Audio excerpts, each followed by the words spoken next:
एक ऐसा US military soldier जिसके मरने के बाद उसे पूरी तरीके से रोबोट में कन्वर्ट कर दिया गया। उसके बॉडी पर जरा भी चोट लगती तब वो तुरंत ही भर जाती। इस कहानी की शुरुआत में हमें यूएस मिलिट्री के बहुत सारे सोल्जर्स दिखाए जाते हैं जो एक जगह पर अपनी टीम के साथ जा रहे होते हैं जहां आतंकवादियों ने लोगों को पकड़ के रखा था। अब उसी टीम में रे नाम का एक बहादुर सोल्जर होता है जो बिना किसी प्रोटोकॉल को फॉलो किए हुए अंदर घुस गया था। रे ने देखा कि एक आतंकवादी ने हॉस्टेज के ऊपर गन तान रखी है। रे उस आतंकवादी से काफी शांति से बात करता है कि आखिर तुम्हें चाहिए क्या। तब जाकर उस आतंकवादी ने बताया कि मुझे यहाँ से निकलने के लिए एक हेलीकॉप्टर का इंतजाम करके दो। रे के पास तुरंत ही एक आइडिया आया। वो आतंकवादी से कहता है कि इसके लिए मुझे टेलीफोन का यूज करना पड़ेगा। पर जब वो आतंकवादी टेलीफोन की तरफ हाथ करता है तभी रे को एक सुनहरा मौका मिल गया था। रे अपनी गन चलाकर आतंकवादी को पूरा छलनी कर देता है जिससे कि उन हॉस्टेजेस की जान बाल बाल बची थी। रे की बाकी टीम भी बचे हुए आतंकवादियों को खत्म करने में कामयाब हो जाती है और अब उनका मिशन सक्सेसफुली कंप्लीट होने के बाद वो सब मिलिट्री एयर फोर्स की तरफ निकल पड़े थे। रे अपने टीम मेंबर्स को कहता है कि कोई भी काम छोटा नहीं होता, कभी कभार हमें ऐसे डिसीजंस लेने पड़ते हैं जो दूसरों की जान बचा सकें। और अब रे इतने समय बाद अपनी बहुत ही ब्यूटीफुल वाइफ से मिलकर काफी ज्यादा खुश हो जाता है। रे ने अब कई महीनों की छुट्टी लेकर अपनी वाइफ के साथ इटली घूमने चला गया था। वो दोनों तो साथ में बहुत ही ज्यादा मजे कर रहे होते हैं क्योंकि मिलिट्री फोर्स में होने के कारण रे अपनी वाइफ को ज्यादा टाइम नहीं दे पा रहा था। लेकिन जब भी रे अपनी वाइफ से मिलने आता वो उसे अलग अलग कंट्री घुमाने के लिए लेकर जाता। लेकिन रे को जरा भी अंदाजा नहीं था कि बिना प्रोटेक्शन की इस तरीके से घूमना खतरे से खाली नहीं है और आज के बाद तो उसकी पूरी जिंदगी ही बदलने वाली है।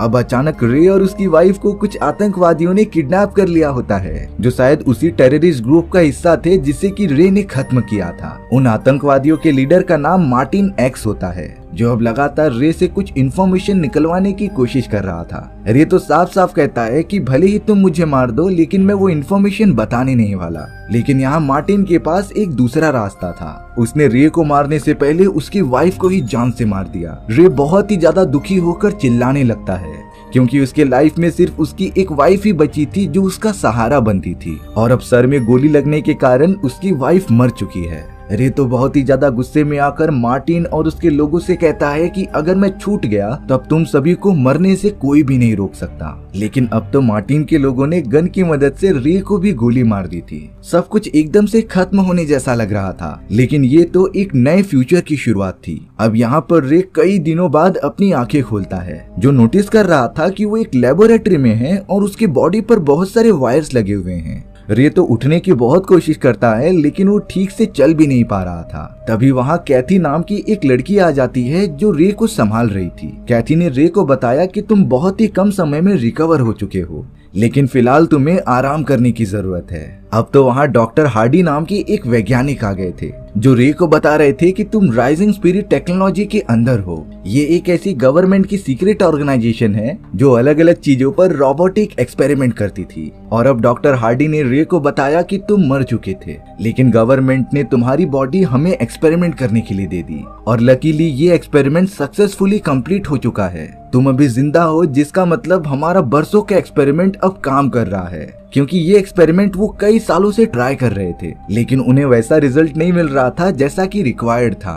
पर अब रे को पूरी तरीके से ठीक देखकर सभी वैज्ञानिक चौंक गए थे यानी कि अब रे अंदर से पूरी तरीके से रोबोट बन चुका है। डॉक्टर हार्डी रे को अपने लेबोरेटरी में लेके जाकर सारी बातें समझाते रहते हैं। सबसे पहले डॉक्टर हार्डी ने रे के हाथ में छोटा सा कट लगा दिया था। रे को तो शुरुआत में थोड़ा सा दर्द होता है लेकिन फिर उसने देखा कि उसके हाथ पर लगा हुआ कट अपने आप ही भरने लगा है। ये तो देखने में किसी जादू जैसा लग रहा था। तब जाकर डॉक्टर हार्डी ने बताया कि रे के बॉडी के अंदर छोटे छोटे नैनो पार्टिकल्स मौजूद हैं और ये नैनो पार्टिकल्स रे को अंदर से इतनी ज्यादा मजबूत बनाते थे जिससे कि रे के बॉडी पर लगे हुए सारे जख्म 1 सेकंड में ठीक हो जाएंगे और तो और उसके अंदर जो शक्तियां और स्टेमिना थे वो 100% बढ़ जाएंगी। लेकिन इन सारी चीजों में सिर्फ एक गड़बड़ी थी। रे अपनी पुरानी लाइफ की सारी यादें भूल चुका था। रे को तो ये भी नहीं पता होता कि उसकी एक वाइफ भी थी और वो सोल्जर का काम किया करता था। लेकिन डॉक्टर हार्डी ने समझाया कि पास्ट को भूल जाओ, जो तुम्हारा भविष्य है उसे एक्सेप्ट करके आगे बढ़ना सीख लो। अब यहाँ डॉक्टर हार्डी अपना एग्जाम्पल देते हैं। डॉक्टर हार्डी बचपन में एक बहुत ही अच्छे टेनिस प्लेयर हुआ करते थे,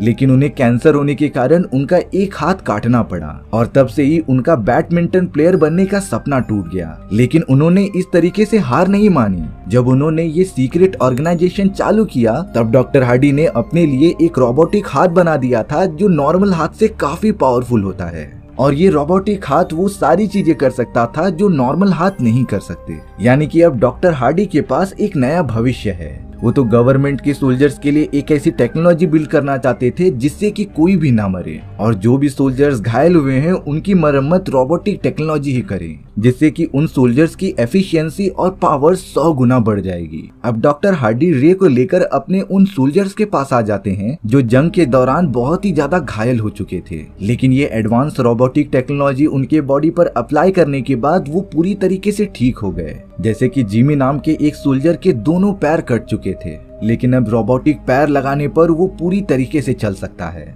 वहीं बेन नाम के एक सोल्जर की जंग में आंखें चली गई थी, पर अब रोबोटिक कैमरा उसकी आंखों पर लगाने से बेन ना ही सिर्फ देख सकता है बल्कि सारी चीजें रिकॉर्ड भी कर सकता है। यानी कि रोबोटिक टेक्नोलॉजी यूज करने से उन सभी की जरूरतें तो पूरी हुई हैं, पर साथ ही साथ उनके काम करने की एबिलिटी भी काफी ज्यादा बढ़ चुकी है। अब यहाँ एक रात सोने के बाद री के अंदर की एबिलिटीज और पावर्स काफी ज्यादा बढ़ चुकी थी। वो तो उन्हें अच्छे से कंट्रोल भी नहीं कर पा रहा था। तब जाकर रे सीमेंट से बने हुए एक लंबे पिलर पर पंच मारने लग जाता है। रे को अपनी हाथ पर जरा भी दर्द नहीं हो रहा था, लेकिन अब इतनी तेजी से पंच मारने के कारण वो पिलर पूरी की पूरी टूटने लग जाती है। रे के हाथ पर जो भी निशान बने हुए थे उसे नैनो पार्टिकल्स वापस से ठीक कर दे रहे होते हैं। यानी कि अब रे को उसके सारे सुपर ह्यूमन पावर्स मिल चुके हैं। अब रे यहाँ पर कैथी से मिलता है जो कह रहा था कि मुझ में जरा भी यादें मौजूद नहीं हैं, तो फिर ये जिंदगी जीकर फायदा क्या, क्योंकि वो तो यादें ही हैं जो हमें इंसान बनाती हैं। अब कैथी यहाँ रे के साथ एक छोटी ड्रिंक पी रही थी। वो ड्रिंक पीते ही रे के मन में अजीब तरीके के ख्याल आने लग जाते हैं, और अब लिटरली इन ख्यालों में रे अपनी वाइफ का मर्डर होता हुआ देख पा रहा था, जिससे कि कुछ आतंकवादियों ने बड़ी बेरहमी तरीके से मार दिया होता है। रे को उन विजन्स में पता चल चुका था कि मार्टिन एक्स के ग्रुप के लोगों ने ही उसे और उसकी वाइफ को जान से मारा है। यहाँ रे बहुत ही ज्यादा गुस्सा होकर टेबल पर हाथ पटकने लग जाता है। कैथी तो रे का ये रूप देखकर बहुत ही ज्यादा डर चुकी थी। यानी रे की सारी पुरानी यादें वापस आ चुकी हैं। रे तो अपना सारा सामान पैक कर लेता है और वहाँ से एक कार की मदद से बाहर निकलने लग जाता है। डॉक्टर हार्डी कैमरा की मदद से रे को देख रही थी, पर उन्हें पता नहीं कि वो कहाँ जा रहा है। रे तो लगातार कार की मदद से लेबोरेटरी से बाहर निकल जाता है, पर तभी अचानक रे को डॉक्टर हार्डी की आवाज सुनाई देने लग जाती है, जो कह रहे थे कि आखिर तुम कहाँ जा रहे हो। रे को नहीं समझ में आता कि आखिर डॉक्टर हार्डी की आवाज आ कहाँ से रही है। तब डॉक्टर हार्डी ने बताया कि तुम्हारे अंदर जो भी नैनो पार्टिकल्स मौजूद हैं, उनके अंदर वायरलेस कनेक्टिविटी के फीचर्स भी प्रोवाइड किए गए हैं, जिससे तुम कहीं भी चले जाओ मैं तुम्हारी लोकेशन का पता लगा ही लूंगा। रे ने डॉक्टर हार्डी को बताया कि मेरी वाइफ का किसी ने कत्ल कर दिया है और इसीलिए मुझे इन सारी चीजों का बदला लेने जाना है। रे को पता था कि मार्टिन एक्स और उसके सभी आतंकवादी लोगों ने ही उसकी वाइफ का कत्ल किया है, इसीलिए अब रे लगातार बिना किसी देरी की उनकी लोकेशन पर जाने लगता है। यहाँ शहर के बीचों बीच मार्टिन एक्स अपने आदमियों के साथ छुपते छुपाते हुए कहीं जा रहा था। मार्टिन एक्स ने तो अपनी प्रोटेक्शन के लिए बहुत सारे सोल्जर्स कार के अंदर बिठा कर रखे थे, लेकिन जैसे ही उन सभी की कार एक टनल में जाती है तब वहाँ के लाइट्स अचानक बंद होने लगे थे और अब एक बहुत ही बड़ी ट्रक उनके कार से आकर डायरेक्टली टकरा जाती है। इस दुर्घटना में तो मार्टिन एक्स के कई सारे आदमी मारे गए थे और अब उनके सामने और कोई नहीं बल्कि रे आ जाता है, जिसने कि लगातार मार्टिन एक्स के लोगों को मारना स्टार्ट कर दिया था। हालांकि वो सोल्जर्स गन की मदद से रे पर हमला कर रहे थे, लेकिन रे के बॉडी पर लगा हुआ घाव नैनो पार्टिकल्स की वजह से तुरंत ही भर जाता है और अब तो रे अपनी पूरी ताकत लगाकर सारे सोल्जर्स को एक ही बार में मारकर खत्म करने लगा था। मार्टिन एक्स तो अभी भी प्रोटेक्शन के साथ गाड़ी में मौजूद होता है, इसीलिए रे ने गन की मदद से उसकी बुलेट प्रूफ कार पर फायर करने लगा। सोल्जर्स तो रे के ऊपर बहुत ही भारी भरकम बॉम्ब भी गिरा रहे थे, लेकिन कुछ ही सेकंड्स में रे एकदम से नॉर्मल हो जा रहा था और अब रे ने तो अपने हाथ में गन लेकर सारे सोल्जर्स के साथ साथ मार्टिन एक्स को भी जान से मार दिया होता है। अपना बदला लेने के बाद रे कैथी के पास चला गया था, जो उसे सिग्नल देकर एक जगह पर बुला रही थी। वहाँ पर जिमी भी मौजूद होता है, जो रे को अपने साथ लेबोरेटरी में लेकर जाने आए थे। अब राइजिंग स्पिरिट टेक्नोलॉजी में पहुंचने के बाद रे के ऊपर अलग अलग टाइप के प्रोग्राम्स किए जा रहे थे।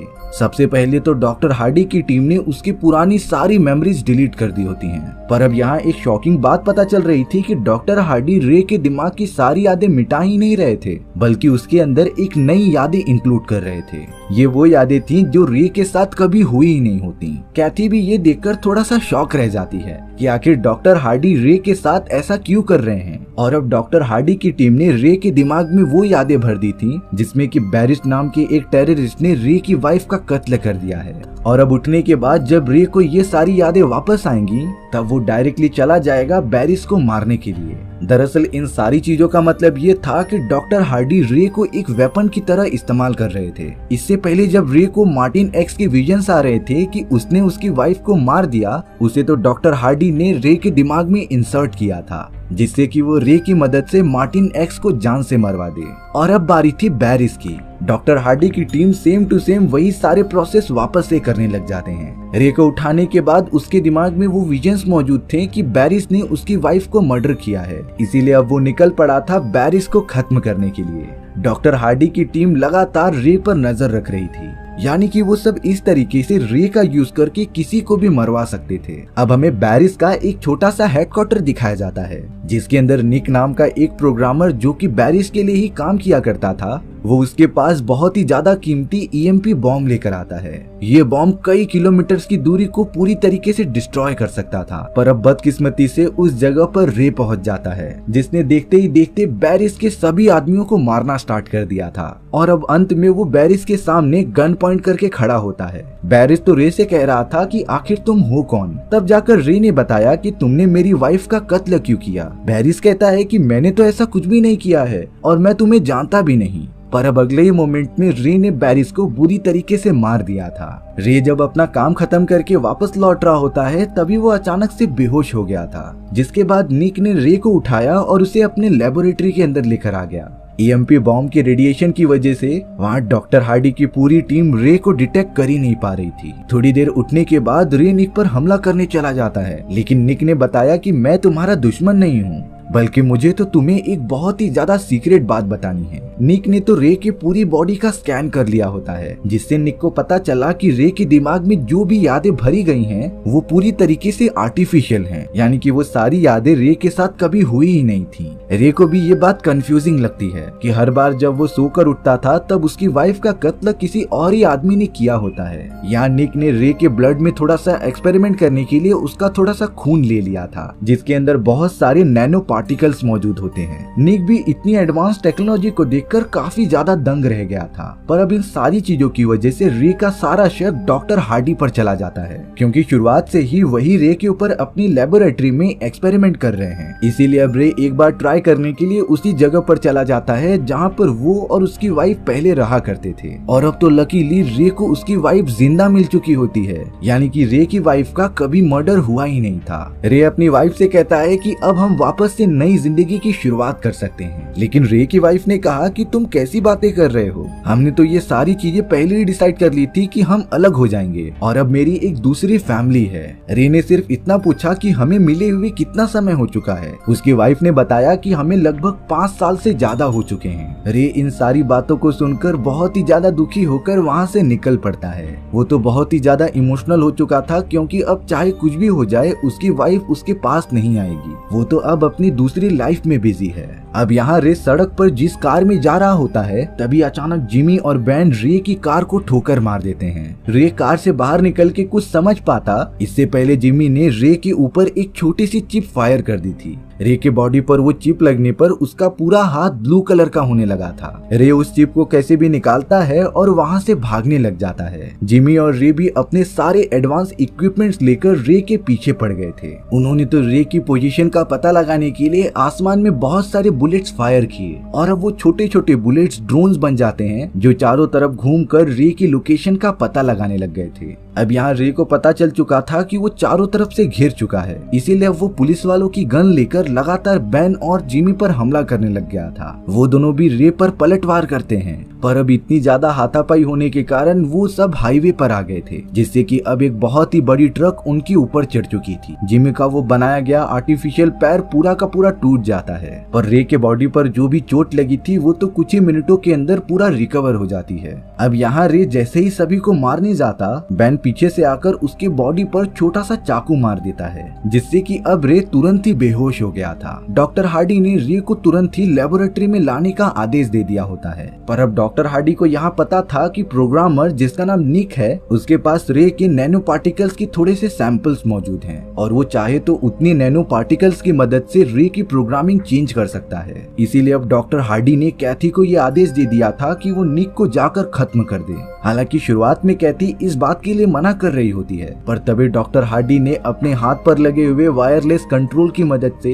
कैथी के अंदर जो आर्टिफिशियल फेफड़े लगाए गए थे उन्हें ब्लॉक करने लग जाता है, जिससे कि कैथी की सांस रुकने लगी थी। और अब मजबूरी में आकर कैथी को डॉक्टर हार्डी की बात माननी ही पड़ती है। कैथी तो तुरंत ही निकल पड़ी थी निक को ढूंढने के लिए। वो तो निक से एकदम अजनबी की तरह मिलती है, जो बड़ी रोमांटिक स्टाइल से सिगरेट जलाने की कोशिश कर रही थी, पर कैथी के सिगरेट से जो धुआं निकल रहा था उसे सूंघने के बाद निक तुरंत ही बेहोश हो जाता है। कैथी तो अब वहाँ पर मौजूद सारे लोगों से फाइट करने लगी थी, लेकिन कोई भी उसकी फाइटिंग टेक्निक के सामने टिक नहीं पाता। एक नारी सब पे भारी। वहीं दूसरी तरफ हमें डॉक्टर हार्डी के पास रे को दिखाया जाता है। डॉक्टर हार्डी रे के पास आकर कह रहे थे कि मैं ही तुम्हें कंट्रोल कर सकता हूँ, लेकिन रे बताता है कि तुम बहुत ही बुरे आदमी हो, तुमने अपने फायदे के लिए मेरा गलत यूज किया। लेकिन डॉक्टर हार्डी अपने सारे काम को जस्टिफाई इस तरीके से कर रहे थे कि कोई भी काम छोटा या बड़ा नहीं होता। वो सारे लोग जिसे कि तुमने मारा है वो बहुत ही बड़े लेवल के क्रिमिनल्स थे, एक तरह से उन्हें सजा मिलनी ही थी। और अब डॉक्टर हार्डी ने डिसाइड किया कि वो रे की सारी यादों को मिटाकर उसे पूरी तरीके से रिमोट कंट्रोल बना देंगे, यानी कि इसके बाद रे का अपनी बॉडी पर कोई कंट्रोल नहीं रहेगा। डॉक्टर हार्डी की टीम ही अपने वायरलेस डिवाइसेस की मदद से रे को कंट्रोल कर पाएगी। लेकिन वहीं दूसरी तरफ हमें पता चला कि कैथी जिसे कि निक को मारने के लिए भेजा गया था, वो तो निक की मदद करने लगी थी रे को वापस से आजाद करने के लिए, क्योंकि कैथी को भी कहीं न कहीं पता था कि रे के साथ गलत किया जा रहा है। और अब यहाँ निक अपनी सारी प्रोग्रामिंग में लग जाता है, जिससे कि वो रे की रिमोट कंट्रोल को अपने पास ले ले। ये सारी बातें एक अलग ही सिग्नल की वजह से अब डॉक्टर हार्डी को भी पता चल गई थी, इसीलिए अब वो वायरलेसली कैथी के फेफड़े को ब्लॉक करने लगा था। लेकिन निक ने अपने बहुत ही एडवांस हैकिंग स्किल्स की मदद से डॉक्टर हार्डी के परमिशन को एक्सेस डिनाई कर दिया था। और अब आखिरकार कई घंटों की मेहनत के बाद निक कामयाब हो जाता है रे को वापस जिंदा करने के लिए। रे अब पूरी तरीके से खुद के कंट्रोल में था।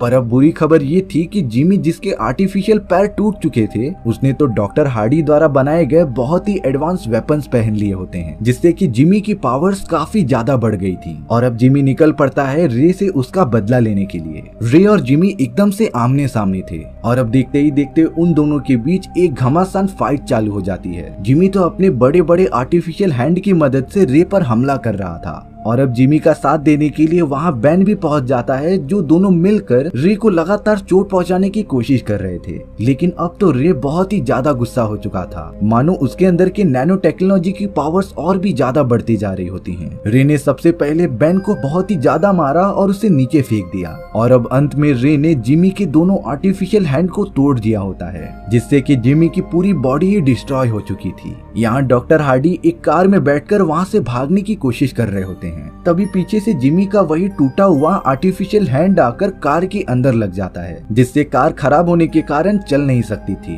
डॉक्टर हार्डी जब कार में से बाहर निकलते हैं तब उन्होंने रे को अपने पास आते हुए देखा। रे बहुत ही ज्यादा गुस्से में होता है। डॉक्टर हार्डी रे को चिल्लाकर कह रहे थे कि अगर मैं नहीं होता तब तुम्हें कोई भी जिंदा नहीं कर पाता, यानी कि सिर्फ मैंने ही तुम्हें जिंदगी दी है। डॉक्टर हार्डी तो अपने कार में से एडवांस गन निकालकर रे की तरफ फायर कर देते हैं, पर रे ने तो उस बड़ी सी गोली को सिर्फ अपने हाथ से ही रोक लिया था। वहीं दूसरी तरफ निक और कैथी ने प्रोग्रामिंग की मदद से रे के सारे पावर लेवल्स को एक्टिवेट कर दिया होता है, जिससे कि रे में एक अलग ही टाइप की एनर्जी महसूस हो रही थी। वो धीरे धीरे डॉक्टर हार्डी के पास जाता है और अपने हाथ में रखी हुई गोली को नीचे गिरा देता है, जिससे कि वहाँ एक बहुत ही बड़ा ब्लास्ट हुआ। ऑब्वियसली डॉक्टर हार्डी की तो जान चली गई थी, लेकिन रे तो बच जाता है। अब कुछ टाइम बाद रे ने जब अपनी आंखें खोली तब वो सामने निक निक को देखता है, जिसका लुक पहले से काफी ज्यादा अमीरों वाला हो गया था। दरअसल उस धमाके में रे की बॉडी हाइबरनेशन मोड पर चली गई थी, जिससे कि अब पूरे 1 साल बीत चुके होते हैं। इतने सालों में निक ने नैनो टेक्नोलॉजी का यूज करके अपनी एक बहुत ही बड़ी प्राइवेट कंपनी खोल ली होती है, और तब से ही निक रे का इलाज कर रहा था उसे उठाने के लिए। रे बाहर आकर कैथी से मिलता है, जो कि उसे थैंक यू कह रही होती है, क्योंकि रे की वजह से ही वो डॉक्टर हार्डी के कंट्रोल से बाहर निकल पाई। और अब तो रे के पास अपनी पूरी आगे की जिंदगी पड़ी थी, जिसमें कि वो बहुत सारे अच्छे काम कर सकता था। इसी तरीके से हमारी ये साइंस फिक्शन कहानी यहीं खत्म हो जाती है। सो व्यूअर्स, आपको ये स्टोरी कैसी लगी कमेंट सेक्शन में बताना भूलना मत। और अगर आपको मेरा एक्सप्लेनेशन 1% भी अच्छा लगा होगा ना, तो वीडियो को लाइक एंड चैनल को सब्सक्राइब जरूर कर देना। मिलते हैं नेक्स्ट वीडियो में,